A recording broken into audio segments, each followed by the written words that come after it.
I'm going to read Uncle Nacho's Hat. Uncle Nacho's Hat is the title of our story today.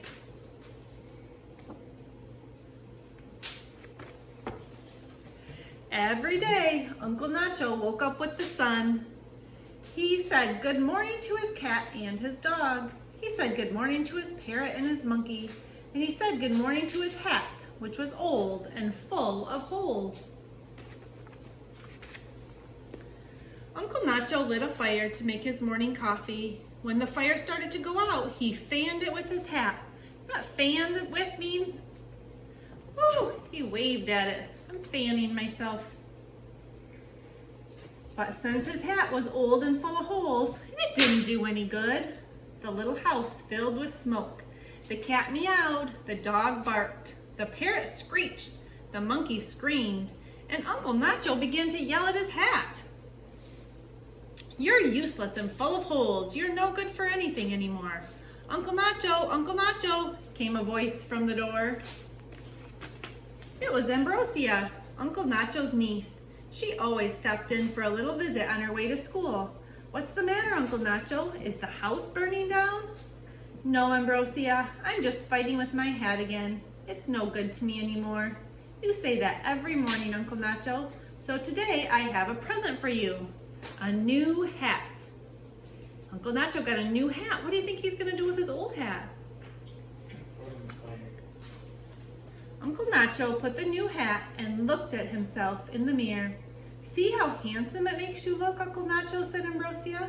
It's true, all the girls will fall in love with me. That's for sure, Uncle Nacho. Well, I have to go to school now. I'll come by later.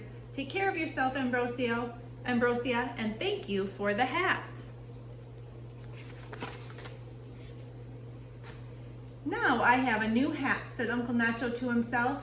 But what am I going to do with this old hat if it's not good for anything anymore?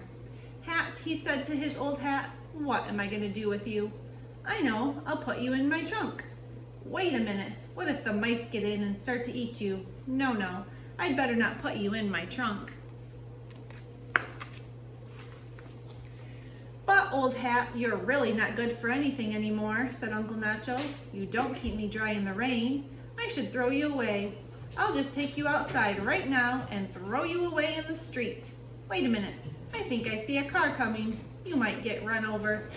No, I'd better not throw you away in the street. But hat, you're really not good for anything anymore, said Uncle Nacho. You don't keep the sun off my head. I should throw you away. I'll take you outside right now and throw you in the trash.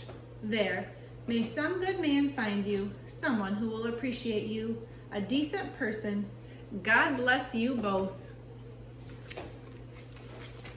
A few moments later, along came Chabela, Ambrosia's mother. She was coming from the market and trying to count her change. Then she saw Uncle Nacho's hat. I know this hat, it's Uncle Nacho's hat. Somebody must be playing a trick on poor Uncle Nacho.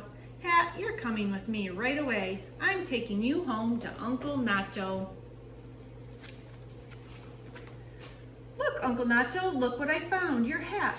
Thank you very much, Chabela. But I threw this old hat away because your daughter Ambrosia gave me a new one. See, doesn't it look good on me? Ambrosio gave you a new hat, so you threw away your old one? Aye, how will anyone know you without your hat? You're right, Chabela. Thank you, said Uncle Nacho, and took back his old hat. But in truth, hat, you're not good for anything anymore, said Uncle Nacho. I really should throw you away. This time I'm taking you far from here. Then my heart won't break when I think about you. So Uncle Nacho took his old hat to the very edge of the town, where the town became the country, and he hung it on the branch of a flowering tree. There, at last we can say goodbye. Under the tree, an old gentleman was just waking up from his nap. He saw Uncle Nacho's hat. Sir, you've forgotten your hat. I'm leaving it here, said Uncle Nacho. It isn't any use to me anymore. Can you give it to me then? Take it, the hat is yours. Thank you, sir, thank you very much. Uncle Nacho watched the old gentleman walk away wearing the hat. At last a deserving person has my hat. May it serve him well. The old gentleman was so happy with his hat that he didn't see Pedro and Paco following him. "Hey, look," said Pedro. "That old guy's wearing Uncle Nacho's hat. He must have stolen it." "We're taking back the hat you stole," cried Paco. "I didn't steal it," protested the old gentleman. "That's a lie. You stole it," the boy said, and the old gentleman fought over the hat until it was completely torn apart. Finally, the boys grabbed it and ran away. "We've got it. Let's take it to Uncle Nacho. Uncle Nacho will be so happy to have his hat." Uncle Nacho, what's going on, boys? "Look what we've got. We got your hat back from the old thief who stole it." Uncle Nacho was angry. "I gave that hat to the old gentleman, and now you've ruined it. It isn't even a hat anymore." Uncle Nacho took back what was left of the old hat and slammed the door. A little later, Ambrosio arrived for a visit on her way home from school. "What's the matter, Uncle Nacho? Why aren't you wearing your new hat?" "I've been too busy worrying about my old hat, Ambrosia. The more I try to get rid of it, the more it comes back. I don't know what to do." Ambrosia thought for a few moments. "Stop worrying about the old hat, Uncle Nacho. Think about your new hat instead." I never thought of that before. How intelligent you are, Ambrosia." Uncle Nacho put on his new hat. "Hat, let's go. I'm taking you to meet my friends." "I like your hat." "What a nice new hat, Uncle Nacho." "Your hat looks great." "I like my new hat too."